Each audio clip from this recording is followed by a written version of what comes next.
Soul Reaper deserves more attention, more status than what it is today. And in fact, I personally believe that Soul Reaper should participate, not only participate, it has such a huge potential in deciding, in developing the future of humanity. So therefore, we have such a huge opportunity, and we are actually, Bhutan is sitting on a gold mine. This, again, good news, we have such a great opportunity to do this because of Gelugpa Mindfulness City. Gelugpa Mindfulness City, I see this as a creative and philosophical initiative, a place where Bhutan can confidently contribute its wisdom to the world, to the global future.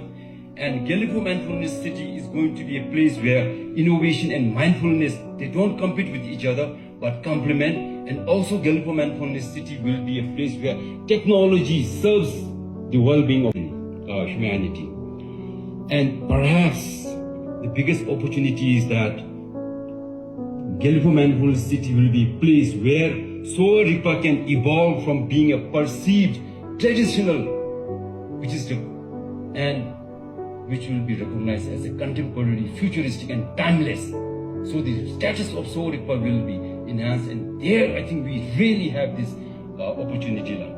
Tatuki member, Tatule Jashale Jashave, Mashiki Soul Reaper, the Zamling Nalu Yora Junikin, Semi Gokap Deve, Geometric Ashiki, the Sabu Madra, Tamashirema, James Nalu, Mashiki Digi, Migul de Natsugara, Ken Mola, and of the Soul Reaper Gokap now, Semi Gombe Deve Jume Shunila. As a creativity catalyst myself, I have come to a learning one very important truth, that creativity is not only about inventing something completely new. Creativity is also about rediscovering the timeless wisdoms that we have. We are talking about Soul Reaper here. I'm talking about Soul Reaper. And then we need to package this in such a way that it is not just to modernize Soul Reaper, but basically to translate the wisdom of Soul Reaper into experiences, ideas, and human connections, and that resonates globally. So let us not be afraid of imagination. Creativity is imagination. So let us not be afraid to experiment responsibly, and let us not be afraid to bring together healers, artists, technologists, educators, and entrepreneurs and young creators. Because accessibility beyond Bhutan will not happen through just science and medicine. Accessibility will happen through culture, through storytelling, through courage, and through creativity. So we know that, because today in this world, we know when you talk about the countries, many powerful militaries, many powerful technologies, but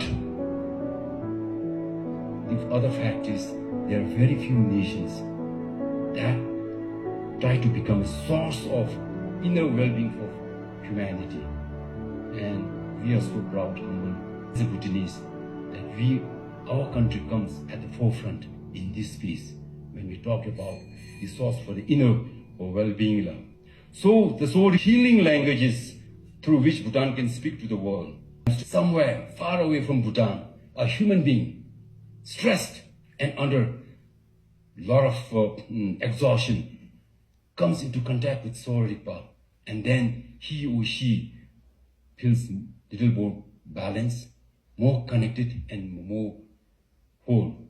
And when that happens, accessibility beyond Bhutan need not be a theme of a conference, because it will become a living reality. Thank you, and Kadinchila.